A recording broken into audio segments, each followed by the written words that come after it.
invites you and your friends to experience his new elegant decor. Ascend the marble staircases to admire the cathedral stained glass ceiling and marble floors. They will astound those who remember the old famous Snuffies. There is now a true renaissance. Step up to the balconies and view the breathtaking Watchung Mountains. Dinners start from $9.95, which includes shrimp cocktail, homemade soup, and the unbeatable Greek salad bar. And of course, the free Opa Opa drink on Mr. Pantages. The delicious gourmet desserts baked by his own pastry chefs are irresistible.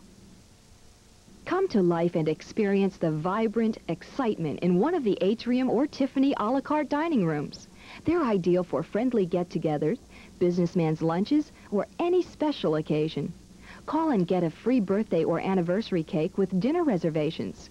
322-7726. You'll love the strolling violinist and accordion player. And don't forget the children's dinners, only $4.95. The kids love Sam the Clown and are captivated by his magic.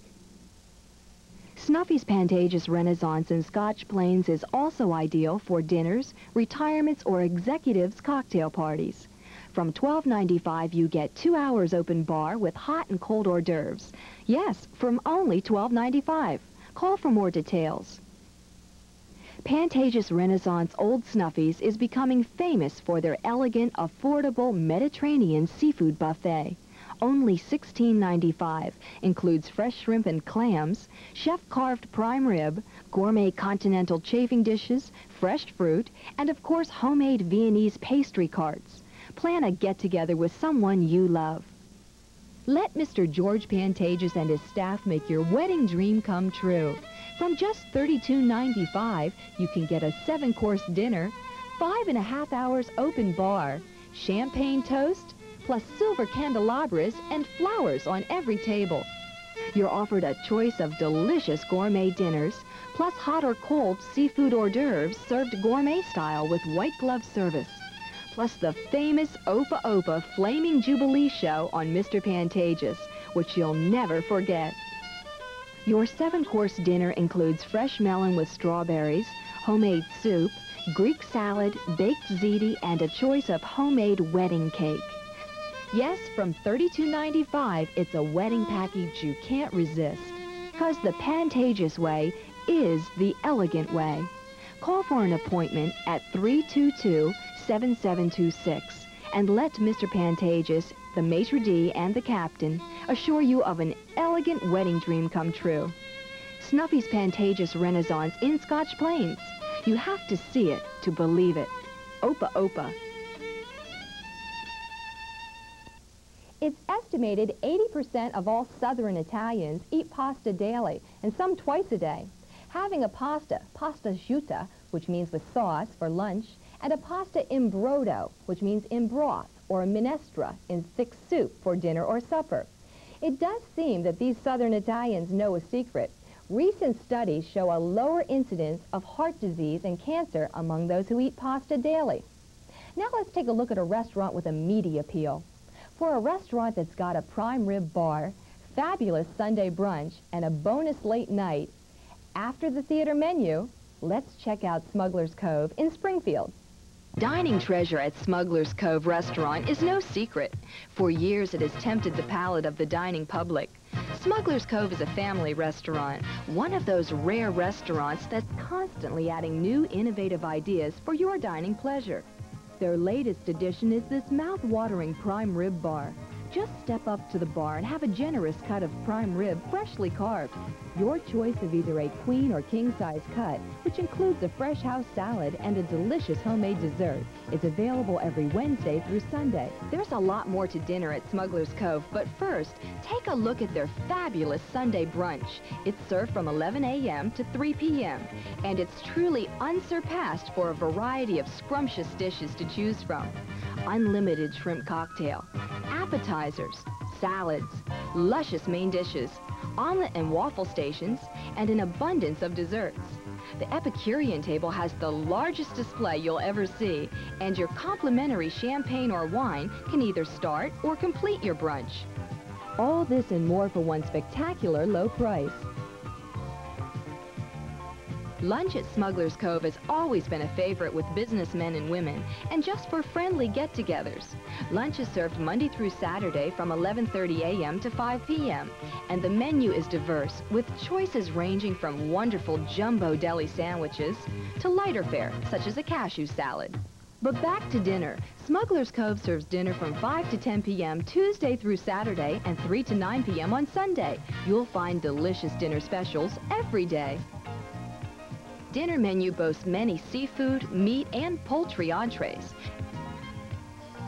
Dinner here is a great treat for the entire family. And remember, Smuggler's location makes it a convenient spot for everyone to get to.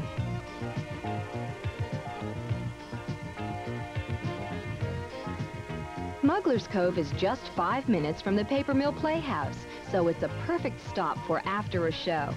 Bring your theater ticket for a discount. Bus tours to the Paper Mill Playhouse or any tour that dines at Smuggler's Cove is eligible for special group rates. Just call 376-3840 for more information. This is also the number to call when you want to book a wedding reception or any occasion at Smuggler's Cove. Or just come in and speak with our hostess. She'll be happy to assist you with your celebration plans. You'll always enjoy Smuggler's Cove with family and friends. Happy hour is fun time when friends meet in Smuggler's unique lounge, which is beautifully encased in a glass atrium. They come here from 4 to 7 p.m. Monday through Friday to enjoy jumbo cocktails and lots of complimentary munchies. When dinner is over, the whole atmosphere changes to the sound of Smuggler's DJ when the night lights up to the music of your request. Discover the treasure of Smuggler's Cove, 595 Morris Avenue in Springfield. Open 7 days.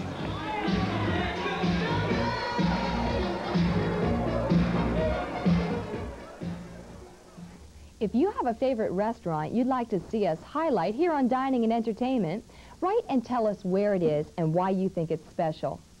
Address your card or letter to producer, Dining and Entertainment, 381 Lord Street, Avenel, New Jersey, 07001.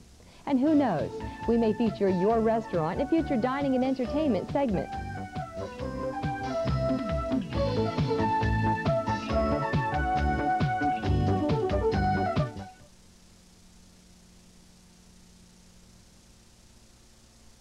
Hello, I'm Pam Dauber. I'd like to tell you about some children who need your help right now. Very young children who are robbed of their childhood by poverty. Children who've had the light of their childhood taken away forever. Not getting the right food and proper nutrition, they're too weak to fight off the disease which attacks them and steals their eyesight. Total irreversible blindness. This condition, known as nutritional blindness, is due to a lack of vitamin A in their diet. In the third world, one child goes blind every minute. The disease begins by taking away their night vision. Imagine how frightening this must be to a child after the sun goes down, searching frantically for comfort in a familiar toy and not finding it. As time goes on, their sight worsens until it's gone completely. But for many, it's too late. But for thousands, there's still time. You can send this little miracle to a child who still has a chance. It's the desperately needed megadose of vitamin A, which Helen Keller International distributes. What does it cost to send this miracle capsule? Only $1. Just $1 can save the sight of a little boy or girl. Your gift of $20 can save the sight of as many as 20 children. And if you give that amount every month, you'll help keep more than 200 children from going blind this year. Please call now and say you'll give. These children have no one else to turn to. Please give what you can today. Call the toll-free number and pledge $20 or more to Helen Keller International. You can help keep the light of childhood in their young eyes.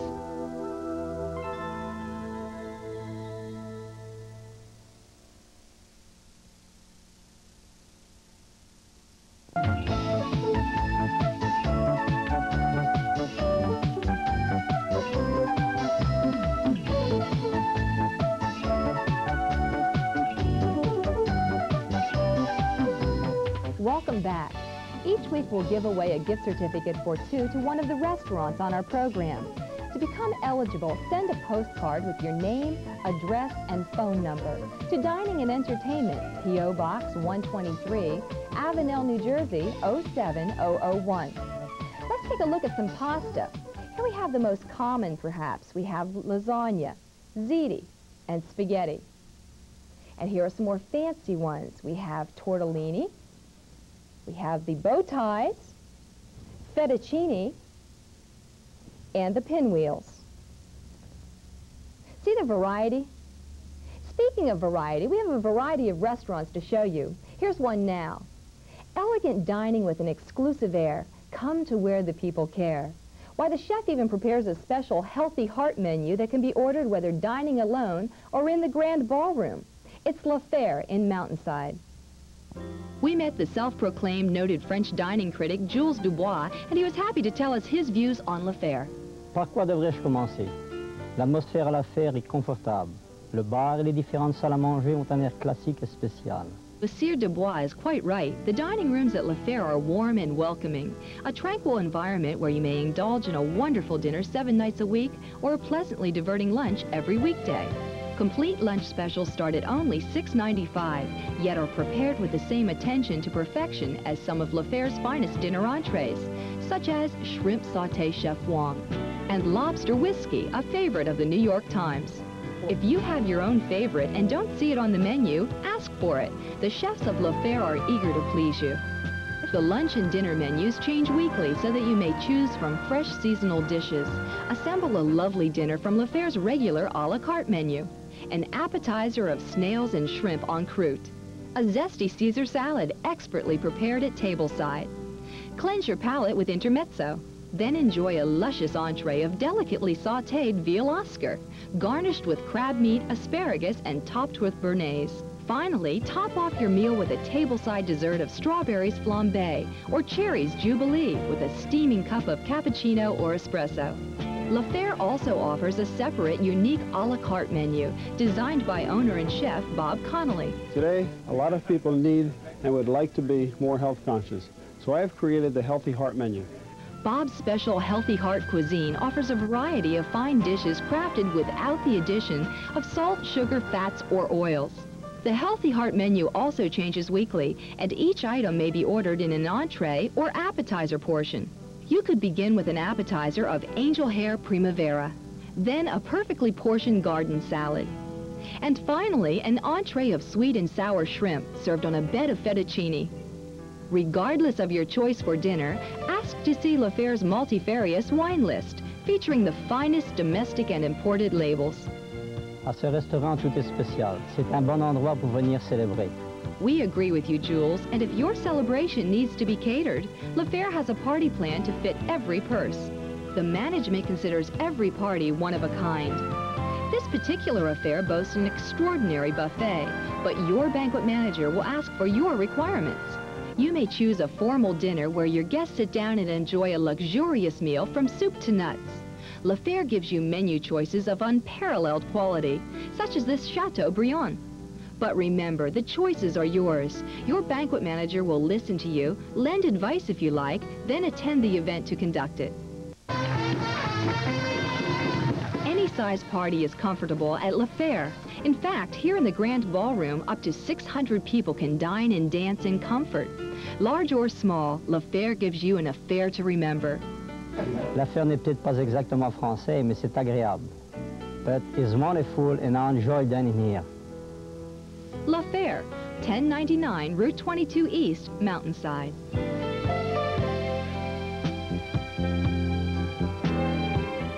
Accenting our next restaurant are beautiful hanging Tiffany lamps, as colorful, bright, and beautiful as the dishes served there. Tiffany Gardens in Union. Tiffany's. Beautiful chandeliers in colors like ambers, blues, and pale yellows. Tiffany's. Diamonds, gems, rare finds. Tiffany's. Tiffany Gardens. A restaurant that embodies both meanings of the word. From the soft glow of hanging Tiffany lamps to the expert staff that still create made-to-order meals of the highest quality. And in today's world of mass-produced restaurants, that's a feat in itself, isn't it? Especially when you consider that the variety at Tiffany Gardens is astounding. For starters, try the Nacho Platter, featuring spicy beef and jalapeno peppers. Or sample an appetizer portion of Tiffany's Oriental Honey Garlic Chicken, a special homemade recipe. Move on to an enticing entree of elegant fresh seafood, such as broiled scallops, shrimp scampi broiled in fresh garlic, or enjoy a prime choice steak.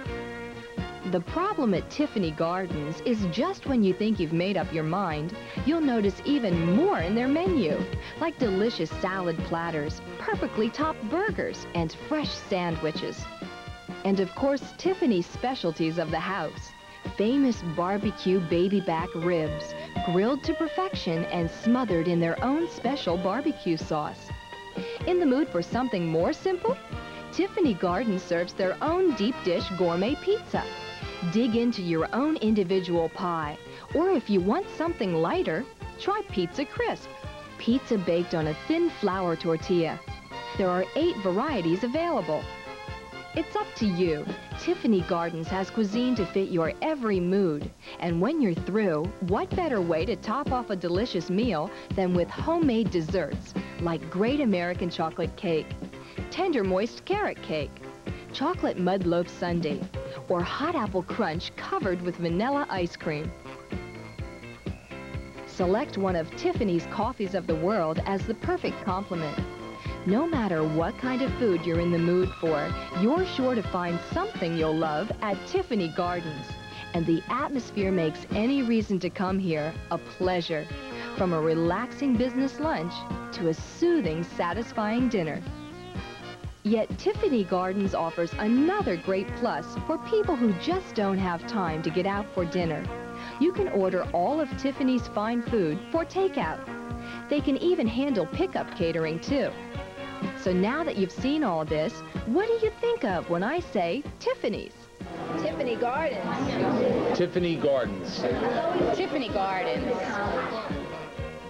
The casual place to eat and drink.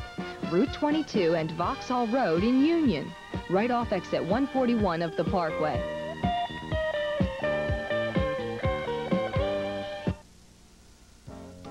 Friends, Romans, countrymen, and fellow Jerseyites, lend us an ear. If the name Uncle Mike's gives you the impression of a family business with total involvement, you're absolutely right. Uncle Mike Serino and his family bought this antique building, an old-time inn built in the mid-1880s, and turned it into a beautiful restaurant. And what a wonderful job they've done. The surroundings of Uncle Mike's are just as enjoyable as their delicious Italian cuisine, yet it's not too formal. It's elegance in a casual style. Outside, the porch is a great place for a refreshing lunch or dinner. But let's take a look inside. Downstairs is a room that Uncle Mike likes to call the Sportsman's Bar. Friends and families come here often to enjoy their favorite food and drink while they root for their favorite teams and players.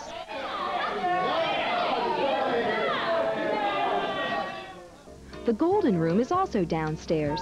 It's a cozy dining room for small private parties or gatherings, or just to accommodate people who prefer not to venture the stairs to the main dining room. The decor throughout Uncle Mike's is light and uplifting. Upstairs, the dining room's atmosphere says, come on, relax, enjoy. And you can do just that. Cocktails are conveniently available from the dining room bar, and the menu offers delicious homemade Italian delights, whether you're ordering lunch or dinner. We asked Uncle Mike's son, Anthony, about the cuisine. All our food here is made to order. That is important because that means the food is fresh. Parmesan dishes are a specialty. If you like extra cheese, that's no problem. For an added attraction, try our garlic bread. It's marinated for 3 days. Uncle Mike's prepares irresistible dishes such as lasagna and veal cutlet parmesan, mouth-watering Francais, and there's Uncle Mike's sausage and chicken Murphy, a must-try specialty of the house. Or if you want something smaller and lighter, try their appetizing antipasto. And speaking of smaller, Uncle Mike never forgets that this is a family restaurant. Hamburgers and chicken in a basket are popular with the children, and side orders are available in children's portions, too. After dinner, every patron receives a delicious Italian cookie, compliments of the house. And there's a variety of tasty desserts. Wonderful dining in an atmosphere so pleasant, it's best described as elegance in a casual style. That's Uncle Mike's, 3 Morris Avenue in Summit, convenient from Route 24. Call them at 277-2343.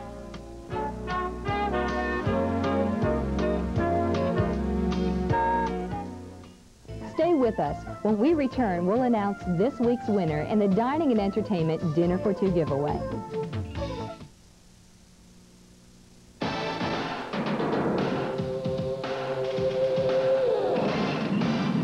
Challenges and rewards. The Army National Guard offers you both. The challenge to discover how good you really are. And the rewards of accomplishment. Rewards that start paying off from the day you join your hometown National Guard. You could qualify for an enlistment bonus of up to $2,000. So you can get the things you want fast.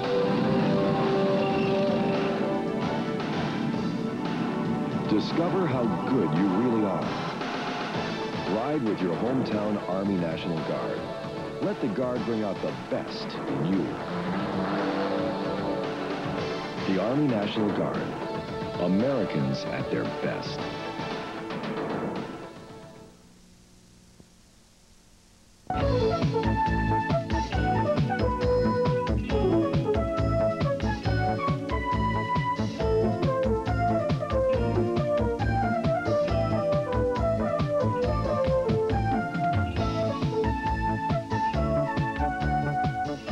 Feel creative and try some new pasta.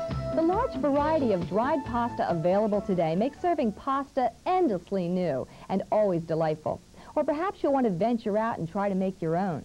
There's pasta in broth and soups, the baked favorites such as lasagna and macaroni, stuffed pasta, tortellini and cannelloni, boiled pasta in all shapes and sizes with sauces galore to fit your every mood. So be creative and have some fun. Until next time, I'm Rain Novak, and this has been Dining and Entertainment.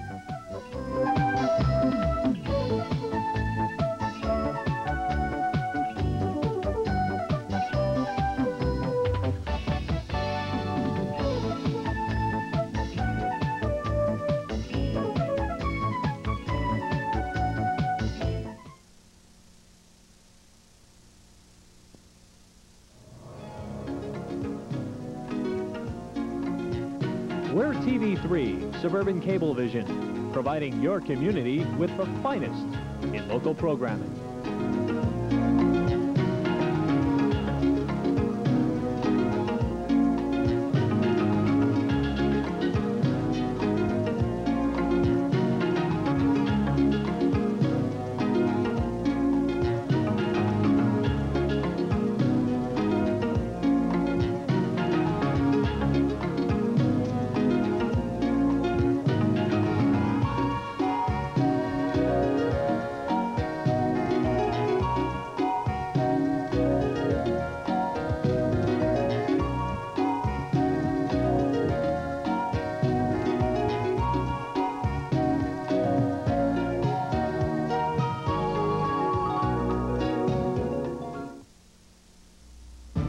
The following is a production of Rutgers University in Newark.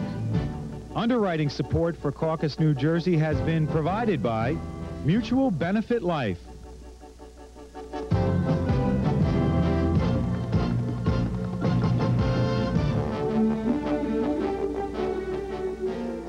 Caucus, New Jersey, an ACE award-winning program.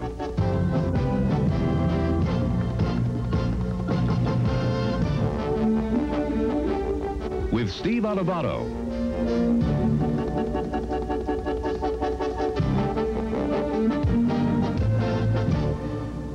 Growing up in New Jersey means a very different thing today than when compared with teenagers' lifestyles in, say, the 1950s. Single-parent families are common. So are households led by two parents. Today, we begin a special caucus series called The Future of New Jersey's Children by taking a look at what it means to be a child in New Jersey. What does it mean to be born in the Garden State today? Decades ago, it almost guaranteed a peaceful suburban life. Today, as we approach the 1990s, we're raising our children in a very different environment. Growing up in New Jersey now almost guarantees confronting the issues of drug abuse, suicide, little family support, and a poor educational system. This generation faces responsibilities that vary dramatically. While one teen's biggest responsibility may be a license to drive, another in the same peer group may be facing parenthood. Ciro, what issues are New Jersey's teenagers facing today? They're facing the issue of poverty, drugs, parents working, the influence of television. It's a wide array of impacts on them in terms of the environment that they're finding themselves in that we didn't have to deal with 25, 30 years ago. Are these issues that affect urban teenagers only? Not at all. I mean, it may have, those things are exacerbated, obviously, in the urban areas, but these are challenges and issues that are facing teenagers all over this state. Ciro, is state government keeping up with these changes? In the main, no, they're not. However, here and there, we see some bright and interesting new initiatives, and I think the State School-Based Youth Services Program is one of those positive initiatives where they're trying to promote a positive youth development approach. The New Jersey Department of Human Services has responded to the needs of today's youth. One of the most successful ways has been to go right to where the teenagers are and develop school-based youth services programs. The School-Based Youth Services Program came about because of the efforts of Commissioner Drew Altman, who heads the Department of Human Services in the state of New Jersey. When he accepted the position with the state government, he was very interested in school-based clinics and school-based health care, and he approached Governor Kane, who is a very strong advocate of children and families and young people, and they decided to put together this package of funding that would provide for community agencies to link up with school systems to provide a variety of services for kids. Inner city children require additional support, particularly when it comes to the area of teenage pregnancy.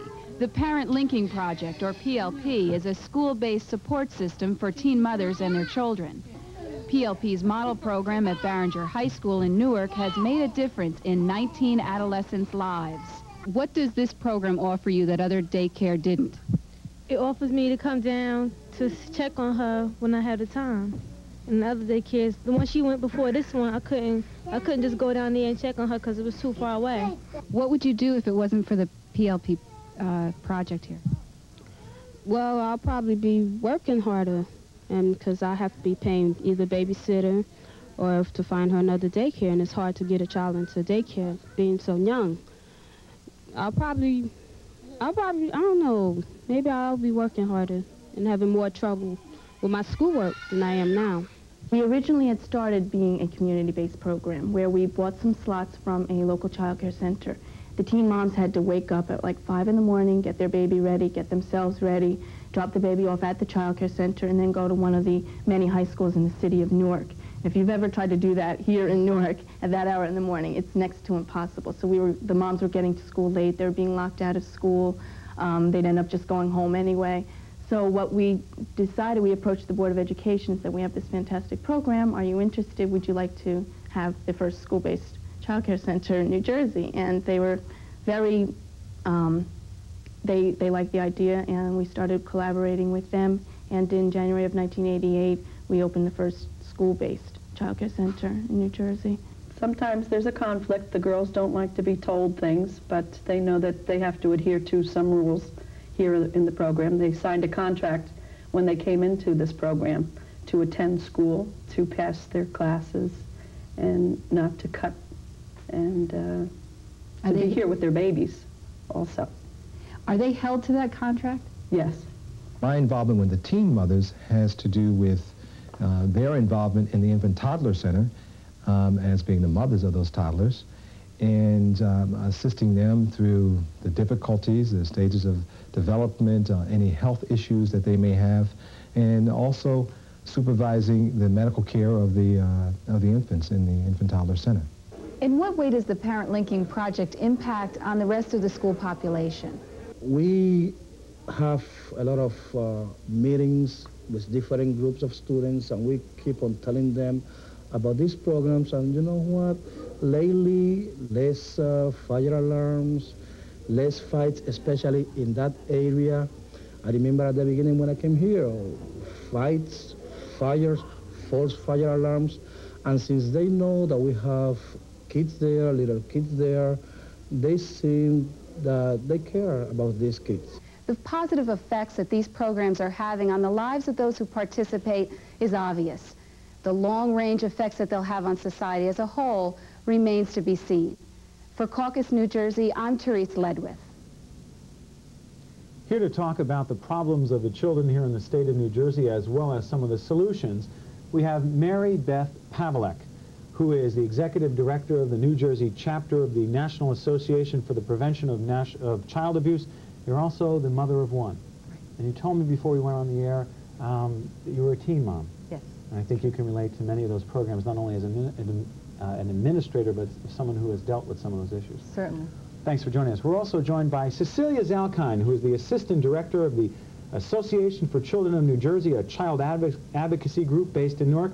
And Cecilia, or Seal, I can call you that because we've known each other for a long time. You have 2 children. That's right. Thank you. And finally, we're joined by Roberta Knowlton, who is the coordinator of U.S. Youth 2000 in New Jersey, a federally funded program designed to make significant positive changes in the lives of American teens by the year 2000. And Ms. Knowlton assists in providing technical assistance to the statewide school-based program that we saw on the tape. Let me start with you, Roberta. We talked in the tape piece about a whole range of problems. Poverty facing our children, poverty, drugs, teenage pregnancy. Mm-hmm. Are we as a society ready not only to acknowledge that those problems exist, but are we ready to deal with them? I don't think so. They're increasing not only in New Jersey, but everywhere in the country. The Scandinavian and the European countries are having adolescent pregnancy rates that are less than half ours for the most part, because they're being faced in a much more realistic way in many You're saying countries. that our society is not realistic about these problems? I'm saying we're not. Any particular reason why we haven't faced them realistically? I think it's going to cause a lot of pain for us to look at them. It's very, very hard to look at children who are in trouble. It's very hard to figure out how to make a network that supports families and children when, in fact, we're going so many different directions so fast in America today. You see, we were talking before about money, we were talking about budgetary issues. It always strikes me that this expression, that our children are society's most precious resource, do we treat our children that way? Well, there are many of us who don't think that we do. I, for one, have some questions about that. I think that talking about budgetary issues now is serious. Our state budget is not in the shape that it was in a year ago. But a year ago, when there was a budget surplus, children were not a priority in our state budget. So you don't think it's a question of just not having the money? No, I don't. I think it's a question of setting priorities. Our Department of Human Services, for example, has not been very successful at setting its priorities. What is the most important issues to that department? Where are they going to put their attention and their resources, and where do children fit into that scheme? Again, we don't want to focus on just the problems here. We want to talk about some of the solutions, and we saw some of them in the tape piece, some real legitimate solutions at Barringer High School, the program there. But it always strikes me, not only the rhetoric of how we feel about our kids, but some of the political and bureaucratic turf battles associated with all the different agencies that address children's problems. And I thought about it too, about how we separate children from parents. There are state programs that deal with kids, and then there are state programs that deal with the rest of the family. And we did the same thing. This program is talking about children in the state. Another part of our Future in New Jersey's Children's series looks at the family. And I wondered about that. Why do we separate that? And does that cause problems? Mary Beth? I think sometimes it helps to separate them when you're talking about, say, issues about child development. It's very specific to the child. but sometimes we fall into the trap of separating things that really need to be looked at all together. Why do we separate them then? I think because it's easier, and sometimes it's easier to address the issue of a child. A child is having problems in a family, to say, well, the child needs help, instead of realizing that a child lives in the family, and even if the child gets help, the family needs to be looked at as an entity, as well as the society that that child lives in. So sometimes we tend to separate out parents. You know, we want to support parents, and you know, and that's one way to help kids. But only one way. Right. See, I see you shaking your head there. I'll get you in a second, Roberta. I think also some of the separation comes about for other reasons. One is that we tend to focus a lot of our resources on treatment. The problem has to be demonstrated. The problem has to exist before someone notices and does something about it. Is that a smart way to do business? There are a lot of people who feel very strongly that prevention is a much better investment than treatment. Not that treatment is not important and should not be funded and addressed, but that prevention needs just as much attention. Prevention of teenage pregnancy. Sure. Prevention of drug abuse. Prevention of poverty. Is that what we're talking about? Sure. Are we talking about smart policy here, smart investment? You can pay now or pay later. You're going to pay later, whether you like it or not? Somewhere. So it's really not a money issue in terms of saving money by not spending on kids. Is that what we're saying? Look, it costs, the last I heard, it costs $37,000 to keep a young person in prison for 18 months, and then you've just taught him really good ways of being a better criminal. But in fact, $37,000 would take a family, would give it the kind of support services it needed, would find health services for kids that aren't hearing right, that aren't seeing right, it would help to provide services that would make sure that the parents weren't having a substance abuse problem.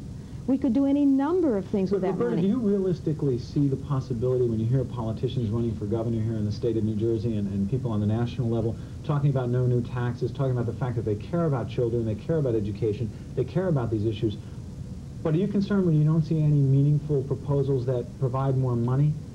Yes. And the public saying they don't want to spend more money. I'm seeing the school-based youth service program providing real services for families and where does the money come kids. From there for the and that's coming from a $6 million line item in the budget. But in fact, that's even threatened in the state of New Jersey's budget. Is that in jeopardy?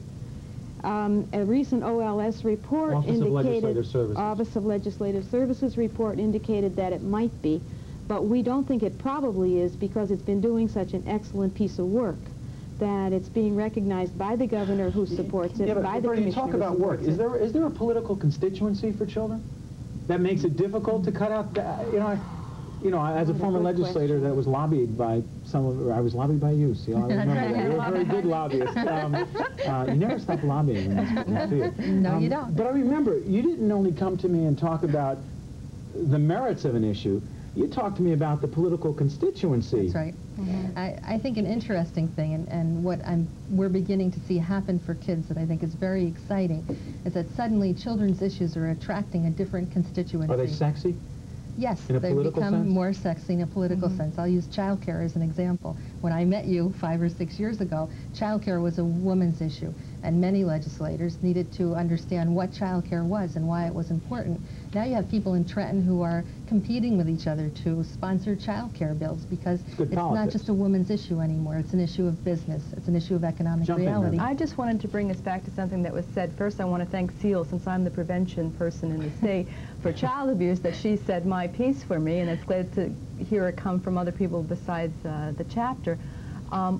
Prevention doesn't necessarily mean taking a lot more money. See, I think that that's a fallacy. For instance, the state of Louisiana did a child abuse prevention plan with no money attached to be implemented across the state, because a lot of the stuff that we talk about that can prevent child abuse is some really basic supportive stuff for kids, for parents, and for families. For example? For example, in school, children should be and can be helped to feel good about themselves, to learn decision-making and conflict resolution, to learn about family. You're talking about curriculum changes. No, not necessarily. Curriculum changes can be implemented, but for instance, our organization is looking at a model called EPIC, which has to do with how you teach children, and keeping in mind that besides teaching kids arithmetic, we also want to help them to feel good about themselves. You're talking, okay, not about curriculum, but about how we train our teachers to teach our children about issues that are not, or topics that are not so academic?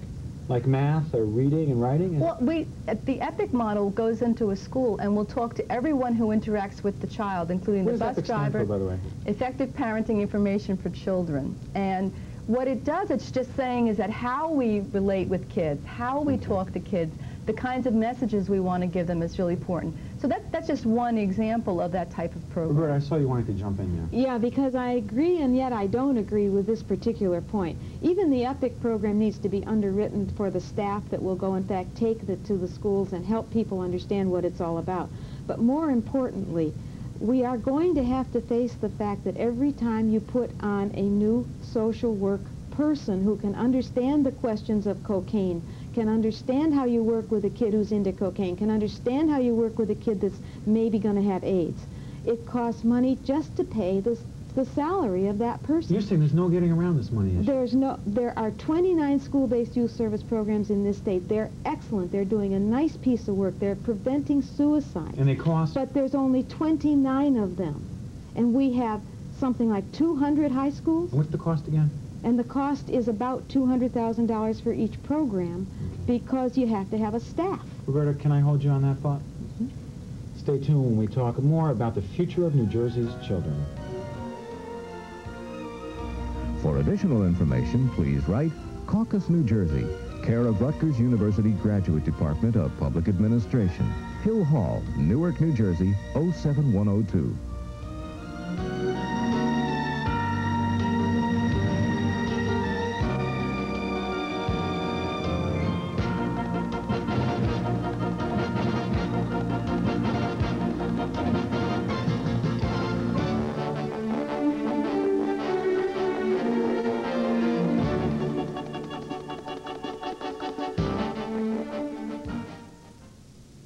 Welcome back. We're talking about the future of New Jersey's children, specifically what it means to be a child, a kid, in the state of New Jersey. Roberta, when we went out to the break, you were talking about money and the fact that you cannot get away from the money aspect of this. And my follow-up question on the money issue is this, and we touched on it before, but not enough. While there is a political constituency out there for kids, is there political support to spend the money necessary, in spite of the logic behind the investment, put the money in now so you don't put the money in later in jails and drug programs? Is there a constituency or any momentum to spend the money up front now? There is some momentum, there is some constituency, but it's, to my mind, it's not near enough. Somehow we have got to get an understanding that our best people, our best expertise, our best caring needs to be directed toward building some kind of a platform under these children. By the time the year 2000 comes, we're going to need very well-trained people in our workforce. And we are going to have kids that don't have learning disabilities, that weren't born with drugs in their system, that have been taken care of in good Head Start programs or whatever. Let me follow up on that. One of the issues that I've been thinking about as we've prepared for this series on children, the Glen Ridge situation that happened a while back, we've been talking a lot about urban kids. What strikes me is that these children, these teenagers in Glen Ridge, are not from poor families. And it seems that while much of the talk is about urban kids and children, I'm trying to understand from a less sensational point of view why or how the Glen Ridge situation could have occurred in the context of the issues we're talking about. Seal, do you see anything there? And you live in the next town over. You live in my town in Montclair. We're very close to Glen Ridge. That's very difficult to answer, I think. In looking at what happened in Glen Ridge, I think what it points out to me is that there are a lot of problems facing children all across the state. But you don't see it as an isolated issue, do you? No, I really don't. I think maybe the way it was manifested, the way the problem came out, might be different or unusual. I think kids demonstrate problems in different ways in different communities. I don't think that only urban kids or poor children or disadvantaged children have problems or manifest problems. But different kinds of problems. Sure. I know that's not an isolated problem because I know that in working with all kinds of kids, they ask us, literally ask us, what's the difference between rape and sexual intercourse and lovemaking? And when we try to explain it to them, they say, well, what about Luke and Laura? You're talking about the soap opera. What about the people that rape other people on soap operas, and then it seems like they love each other? You know, it strikes me when you said that, you're talking about General Hospital, the soap opera, I'm thinking about the media. What about the media's role in all this as it relates to teaching our children about the difference between sex and violence and lovemaking? Any thoughts on that? I'll just throw it open. I think that it's a very serious question. It's not that the media is a villain. It's that the way we move goods in America is based on advertisement and on programs that will get people to buy the products that are advertised. All of that is based on a little bit more taking a tad off of a taboo, of stimulating people at a sexual and at a level of feeling guilty and inadequate about themselves. It moves goods. It's nobody's particular agenda, but what it's doing is having a profound effect on the general way that people look at things. Do either one of you agree that the media is in part responsible for this, or are we in fact setting up the media as the fall guy in all this, because parents and schools and the corporate community together, we've all failed, as well as the nonprofit community. Collectively, society has failed to a large extent. Are we pinpointing the media unfairly? Well, I think that the media is easy to target and easy to blame because it has such a big role in our lives, but I agree with you. I think it's the climate of the times. It pervades, in many ways, climate of the times. The climate of the times, how we solve problems, how we view ourselves, live for today. That whole issue of environmental issues, that everything is focused on the here and now. The sex and violence is glamorous. Violence is an acceptable way to solve problems. My organization takes particular issue with the media in terms of its sexualizing of children. The use of young children. There is one particular one that recently was brought to my attention of a very young girl sitting next to a full-grown woman with her hair in a bun, makeup on, and a two-piece skimpy bikini, and the two of them sitting posing like this. And that, in fact, was the outcry about sexual abuse, but yet we're sexualizing this young girl. And are you saying children watching such an ad don't understand or get a distorted sense of what? Little girls are getting increasingly younger when they start trying to put on makeup and start wearing clothes that are inappropriate. Which that's what you mean by climate of the times, which is very different than, as I said in the open, the 1950s, growing up in the 1950s. You had more time to grow up in the 50s. Much more time. See, one of the things, I'll get back to you in a second, one of the things we talked about before we went on, we were talking about government's response. We were talking about the State Department of Education. Because some people might think, hey, this is an education issue, and the State Department of Education has a big role to play here. But you haven't been a big fan of the department as it relates to their dealing with some of these issues we talked about. Respond. That's difficult to answer. No, you didn't put me on the spot. I was thinking in part about what Mary Beth said, because I agree with that. But I would add to that, and this will tie in with the Department of Education. I think there is tremendous pressure on kids these days to grow up and to grow up fast. And it's not just from the media and having them grow up in more sexual ways. I think it's also much more pressure to be independent, to be mature, to be responsible. When my daughter started 3rd grade last year, I was astonished. She was in a huge school, first year in the school, and the emphasis was on responsibility and independence and making sure that she had all her homework done and was in on time. I felt that was a lot of pressure to put on a child who was 9 years old. I think the schools contribute in 2 ways. They stress the academics. There's tremendous academic pressure in the schools. Well, we live in a competitive society. We do. There are other ways to compete. And we're told that our kids have to compete academically. There are other ways to compete, to measure a child's success in terms of grades or standardized test scores. Is that the most appropriate measure of competition or excellence? I don't think that it is. How about character structure? How about character structure? How about the kid that... How about the kid that has the courage to stand up and take care of a younger child when somebody calls him a sissy for doing it? How about the kid that's willing to walk across the street with somebody who's old and not doing so well and gets laughed at and does it anyway? How about dealing with some of those pressures? Do we give our kids credit for those things that they do? I think we have great difficulty. I think we as adults have difficulty daring to say, hey, you did a good job. Right. When a kid has done what we would consider a natural piece of character development. Roberta, we only have a minute and a half left. Talk about discipline. Talk about discipline, traditional, good old discipline, and whether this plays a role in helping solve some of these problems. Come on, we talked before we went on the air. I just was at a about the workshop subject. where a woman was talking about this. She wrote a book, Dr. Jane Nelson, and she said, where did we ever get the crazy idea that in order to make kids do better, we make them feel worse? And that says it all to me, because what it's saying is when we concentrate on the punishment and the bad behavior, the message we're giving them is you're not good. You can't succeed. You can't do this well. When you focus on the positive, or you do it in an educative framework, you build the child. Roberta? You don't tear the And you child set down. limits. And you set limits. It's certainly. not that there shouldn't be limits. There should be limits, and there should be structure, and there should be consistency, and there should be caring. But I read, for example, in an article by a very fine juvenile officer, that he had never seen a repeat delinquent that hadn't been hit with some kind of fist or object in the course of his or her development as a child. We have to understand that there's a difference between setting limits and being abusive of children, and we don't understand that. Well, Roberta and Seal and Mary Beth, I want to thank you for joining me. Please join me next time on the future of New Jersey's children.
Underwriting support for Caucus, New Jersey has been provided by Mutual Benefit Life. Ordering Viewer's Choice is easy as phoning home. Here's how it works. There's no need to plan ahead.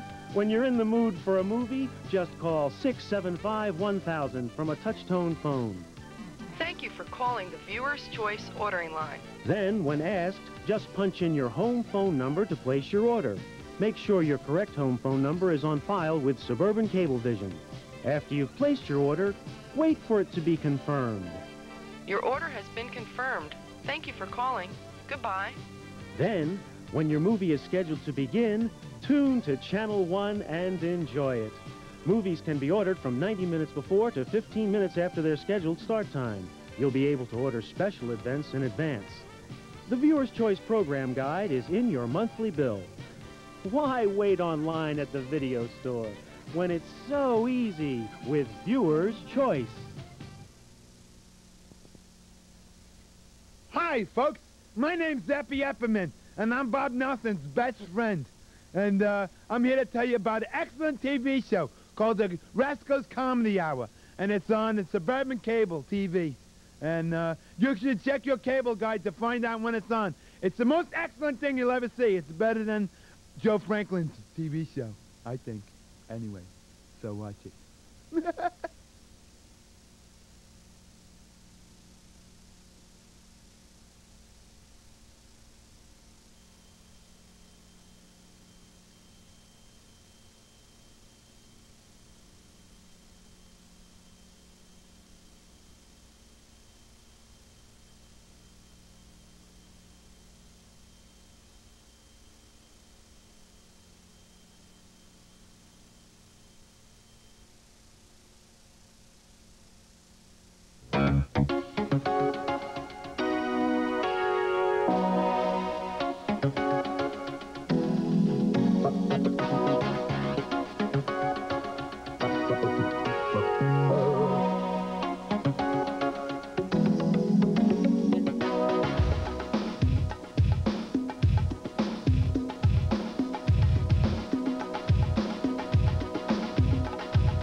The high school sports year is over. Tonight, a look at our all-area teams in all sports.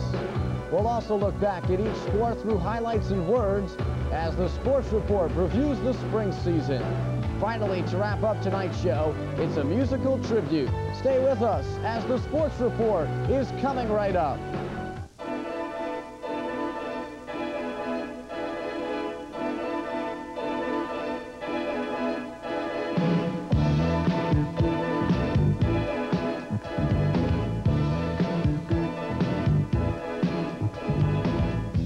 Welcome to the spring wrap-up edition of the Suburban High School Sports Report. Tonight's show is brought to you by the Krabby Lobster in Montclair. It's like no other restaurant around. Hi everybody, I'm Steve Mayer, and welcome to the Suburban High School Sports Report. It was a spring filled with rain and cloudy skies, but it was a spring filled with bright performances. On tonight's show, we highlight our top players on our all-area teams. We highlight our top teams with our final top 10s and 5s. And finally, a tribute to our heroes, those wonderful spring athletes. Stay with us. You'll have some fun tonight on the Sports Report.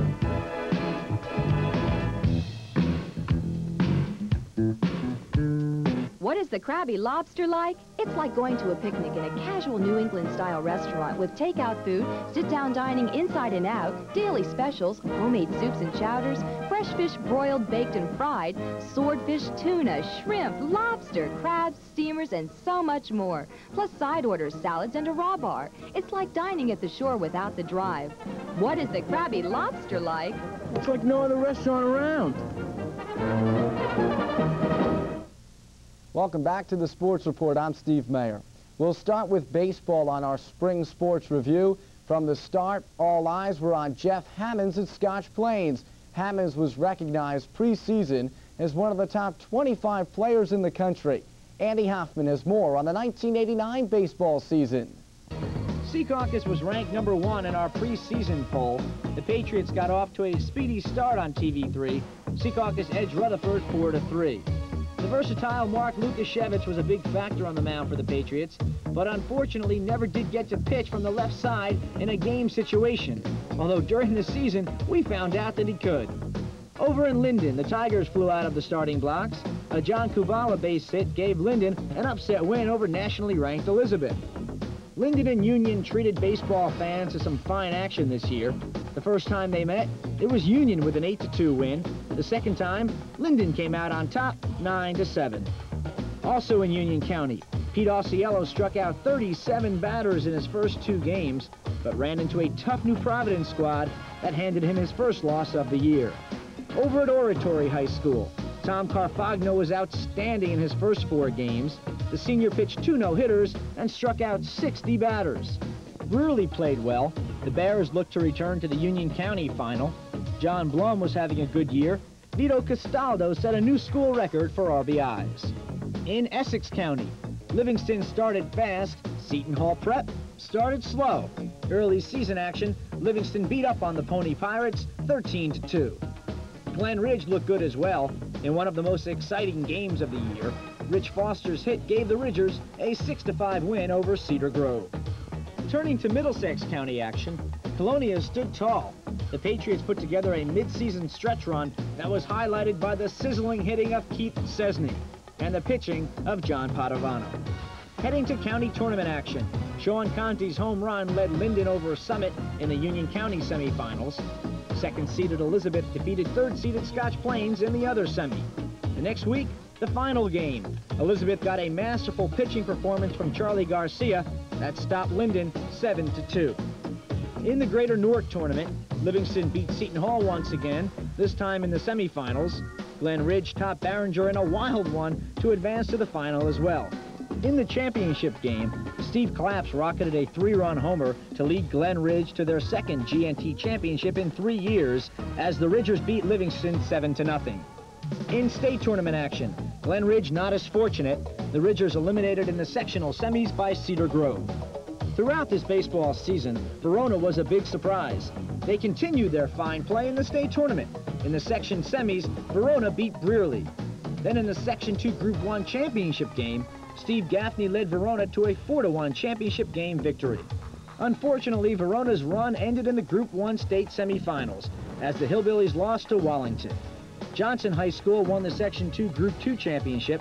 Adam Bierstein's 2-run scoring singles led the Crusaders.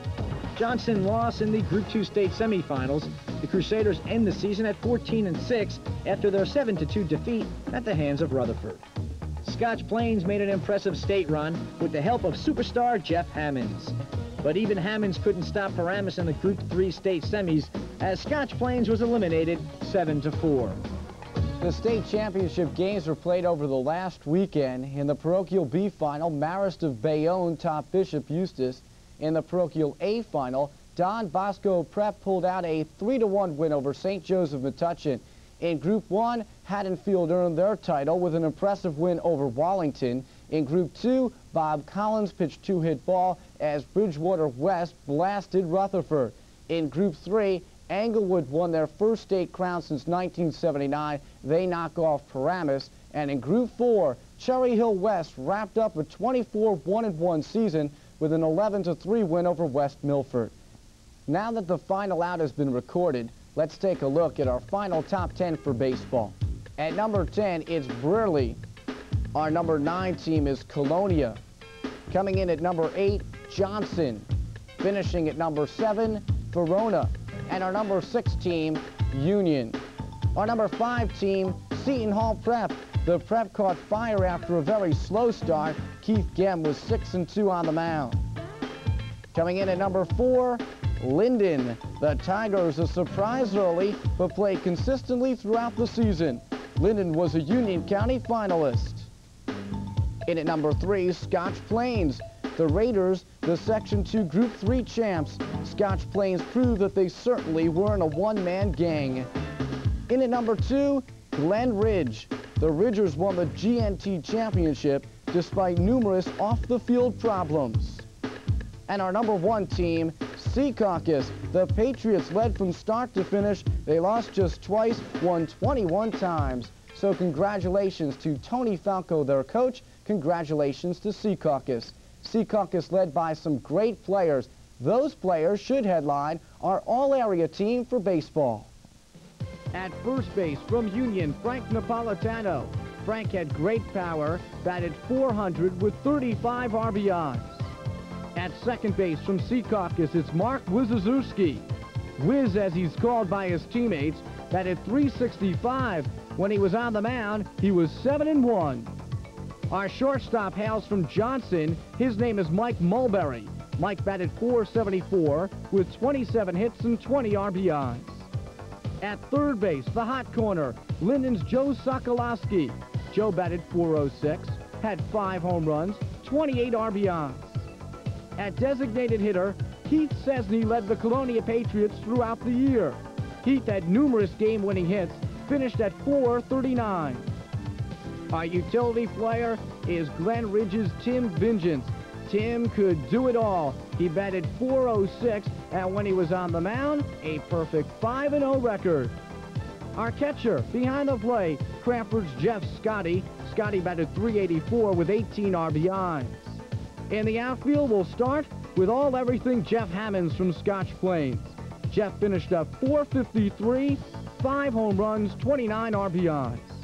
Hey, if you're looking for a better average than Jeff's, go over to Carteret, where you'll find John Bellardino. Bellardino batted .533 for the season. Also an outfielder, Seton Hall Prep's Dave Caney had a great year. He batted .351 with 25 RBIs and 24 runs scored. On the mound, hard-throwing Pete Osceola from Roselle Park.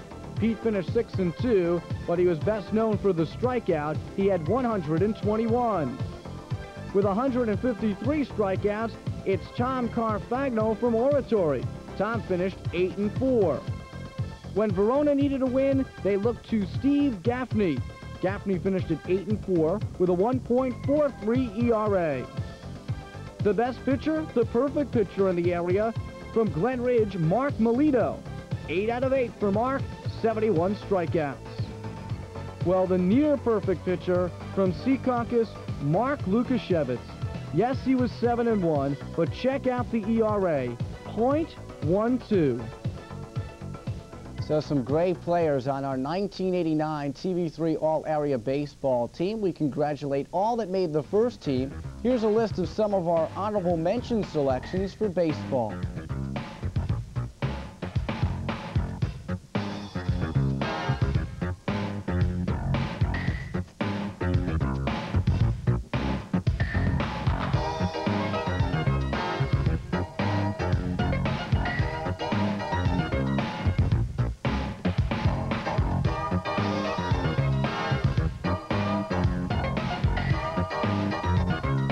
Turning to volleyball, the rivalry continued. Throughout the high school year, there may be no finer battle than the one between Johnson and Columbia on the volleyball court. Here's Jeff Rosenblum with a look back. Last year, Johnson dramatically ended Columbia's 247-game winning streak with their victory in the Metro Volleyball Championship. Johnson's success continued in this year's opening Cougar Classic. It took 3 games, but Johnson won. In their regular season game, Johnson went out quickly with a victory in Game 1, but Columbia fought back from a big-time deficit to win Game 2 and even up the most exciting match. In the final game, the Crusaders showed their stuff and made it 3 in a row over Columbia. Johnson became the sport's new top team. Columbia was determined, and they showed their mettle in the Metro Volleyball Championship game. Playing inspired volleyball, Columbia swept Johnson, and after losing their crown for 1 year, Columbia is on top once again. In track and field, a couple of standout underclassmen ran well, while some seniors stood tall in field events. Here's Andy. Senior Ginny Hopeful reared back to fire her final javelin throw of the day. Her toss was a good one, but you couldn't tell that by Ginny's expression. She didn't think it was good enough. Hopeful was attempting to win the Watchung Conference Javelin Championship. Finally, the announcement of Ginny's toss, and watch Ginny's reaction. Simply marvelous. Ginny Hopeful led Union Catholic to the girls' Watchung Conference Team Championship. While Elizabeth was sweeping to the boys' Watchung Championship, senior Steve Erath won the boys' javelin, and Union finished 3rd. In the Essex County meet, Sean Mitchell of Orange won the 100-meter dash, just one of many great performances on the day for the Tornadoes. On the girls' side, freshman Stacy Jordan raced to the spotlight with a meet record in the 100-meter dash of 11.9 seconds. Rahway won a sectional championship. The Indians were led by senior Terry Williamson and junior Willie Moore. No team champion in the group finals. In the meet of champions, there were some great individual performances. JFK's Courtney Burton made Island proud as the juniors swept to wins in the 100 and 200-meter dashes. Norrie Smith of Montclair and David Tabin came down the stretch in the intermediate hurdles. In the end, it was Smith in first, with Tabin finishing 2nd. Another Montclair Mountie also won a state championship. Eric Taylor cleared the high jump at 6 feet 8 inches. And on the girls' side, just one area winner, Karen Harris of Hillside won the shot put with a throw of 43 feet 9 1/4 inches. Time to take a break on the Sports Report. When we return, we've got wrap-ups of tennis, lacrosse, and softball, so don't go away.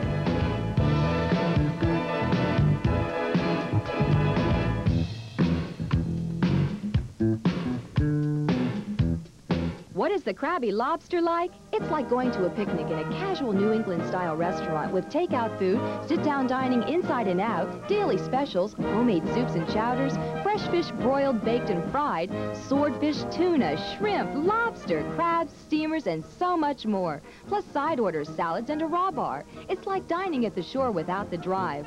What is the Krabby Lobster like? It's like no other restaurant around. Welcome back to the Sports Report. I'm Steve Mayer. On the tennis court, Milburn was our preseason top team, and the Millers didn't disappoint. Andy Hoffman tells us more. Adam Wager got off to an amazing start, and so did his Milburn Millers.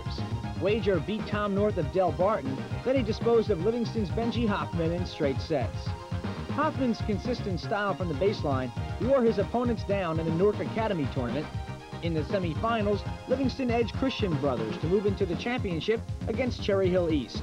But the Lancer luck ran out against the South Jersey team as Jason Lichterman defeated Benji Hoffman in 3 sets, and Cherry Hill East won the match 4-1. In Essex County, Milburn topped Livingston 4-1. In Union County, Jamie Schramm of Governor Livingston won that county's first singles tournament. Tony Berardo led his Westfield Blue Devils to another team title in Union. In the States, Montclair Kimberly came through with a sweep of Oratory to win the parochial B crown. In Group 2, Milburn outdistanced Morristown to win the crown. In Group 4, Livingston got a top showing from their doubles team of Igor Nevistich and Jason Trop to edge East Brunswick in the final. In the public schools semifinal, Milburn beat Livingston for the third time this year. And in the all-groups final, at Tyrone's, Milburn Millers won it all, a win over Christian Brothers and recognition as the state's best tennis team. Milburn became the first ever school to win the state all-groups championship for both the boys and girls during the same year. Let's look how they finished up in our tennis top 5. At number 5, it's West Essex. Our number 4 team, Montclair Kimberly. Coming in at number 3, it's Westfield. Our number 2 team is Livingston. And the winners of the TV3 trophy for boys tennis, the Milburn Millers. As far as our area's top players, here's the guys we think come out as the top 5. Chris Guido of West Essex finished the season at 13-5. He made it to the third round of the state singles tournament, where Chris lost to Adam Wager of Milburn. Benji Hoffman was Livingston's first singles player, an effective force in leading the Lancers to the Newark Academy Tournament final. Jeff Koppelman of Westfield had a big job this year. Jeff was the only returnee from last year's all-groups champion. Jeff did a great job at first singles. Jamie Schramm of Governor Livingston won the Union County Championship at first singles after transferring from Dayton. And Adam Wager was Milburn's best player, perhaps the area's most dominant. Wager was 22-0 during the regular season for the Millers. In lacrosse, it was a wild year. Montclair, Johnson, and Westfield went back and forth and exchanged a host of one-goal games. Mountain Lakes won the state championship, and Dave Durkin won the area scoring title. Durkin scored 32 goals and finished with 73 points. Durkin is certainly one of the top players around. Here's a look at the 1989 lacrosse all-area squad. Our first all-area performer is Dave Austin of MKA.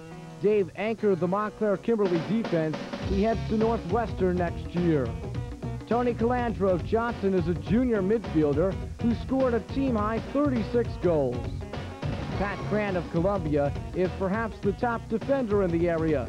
Pat will attend Loyola next year. Benton Cummings of Westfield scored 25 times, assisted 10 others, as the Blue Devils finished 13-4. Dave Durkin of Columbia was an offensive force. Doubled and tripled teamed, Durkin still managed 32 goals. Daniel Hines of Montclair was a team leader, a high school All-American. Daniel picked up 70 points this year. Daniel's teammate Chris Kendrick of Montclair also makes our team. Kendrick played his best lacrosse in big games. Jason McLean of Westfield is the first of 2 more Blue Devils on the team. McLean had 31 goals and 38 assists. John Nedzwicki of Westfield was the area's top goalie. John gave up just 83 goals in 17 games. And finally, it's Jason Pressman from Johnson, another of the many fine junior Crusaders. Jason was an All-American defender this year. We've had tough decisions before, but picking a lacrosse top team was about the toughest. Here goes. A look at the final top 5 for lacrosse. At number 5, Montclair Kimberly. Our number 4 team, Columbia. In at number 3, Westfield. The Blue Devils finished 13-4, lost in the first round of the states. Our number 2 team, Montclair. The Mounties finished 15-5, got real hot late, but beat Westfield in their last regular season game. And our number 1 team for boys lacrosse, Johnson. The Crusaders finished 14-3, lost 3 games by a total of 5 goals. So congratulations to Jim Caravallano and his Johnson Crusaders. In golf, West Essex won the Essex County Championship. Westfield won the Union County Championship. The Blue Devils also won the Region 4 crown. Ross Bunson led the way. In girls softball, we took a look back last week. Great year. In Union County, Union Catholic and Union battled it out. In Essex County, it was anybody's game. And in Middlesex, Colonia looked to a freshman. Like lacrosse, we had a difficult time picking a top team. But here it is, the final top 10 for softball. At number 10, it's Rahway. Our number 9 team, Secaucus. Coming in at number 8, Verona. JFK finishes at number 7. Caldwell finishes at 6. Our number 5 team, Colonia. The Patriots lost in the Group 3 semifinals. They came back to win the GMC championship. Our number 4 team is Livingston. The Lancers lost in the Essex County final, made it to the Section 2 Group 4 championship. Our number 3 team, Belleville. The Bucks able to get the monkey off their back as they win the Essex County final. Finishing at number 2, Union. The Farmers won the Group 4 championship. Carrie Collins and Danielle Shanley led the way. And our number 1 team, Union Catholic. The Vikings won the Union County Crown and Watchung Conference Championship. Union Catholic beat Union in 2 of 3 games. So Union Catholic wins the TV3 trophy in softball and girls basketball this year. Congratulations. Let's see how many Vikings make up our TV3 All-Area softball team. Leading off our All-Area team, from Union, it's Danielle Shanley. Shanley batted .436, Union's power hitter. Making her 3rd appearance on our All-Area team, it's Belleville's Lori Dundarski. Dundarski led the Bucks with 41 hits. At shortstop, a steady glove, an excellent defensive player, Debbie Woofsey from Livingston. Woofsey batted .333. Making her 2nd straight appearance on our All-Area team, at 3rd base, Sherry Pisano from Union Catholic. Sherry finished the year batting .514. Her teammates are designated hitter. Linda Minuski batted .543 with 24 runs batted in and 5 triples. Over in Roselle Park, they look to Kim King. Kim finished the year with a .487 batting average, 40 hits, and 41 runs batted in. Our catcher is Amy Butler from Caldwell. Amy did a tremendous job handling freshman Jen Luker on the mound for the Chiefs. In the outfield, Allison Conley from Westfield. Allison batted .429, had 26 runs scored and 30 RBIs. Also in the outfield from Colonia, Maria D'Alessandro. Maria, a senior, broke the school record this year, batting .548. If you're looking for speed, look no further than Marisol Ruiz from Carteret. Marisol finished the season with 28 of 28 stolen base attempts. On the mound, Carrie Collins from Union. Collins was tremendous throughout the year, finished up 15-2. Darlene Cunningham from Union Catholic led the Vikings. Darlene finished at 16-2 with a .58 ERA. Although Stacy Johansson from Belleville spent most of the season injured, Stacy was one of the finest pitchers in our TV3 area when she was healthy. Also on the mound, Michelle O'Toole from Livingston. Michelle established herself as a leader for the Lancers. Her final record, 19-3. And if you're looking for one girl who made a major impact on her program, it's Colonia's Tina Sabunis, who finished 17-1 with a .71 ERA. A great group of girls on this year's first team, but we've got more. Here's our honorable mention selections.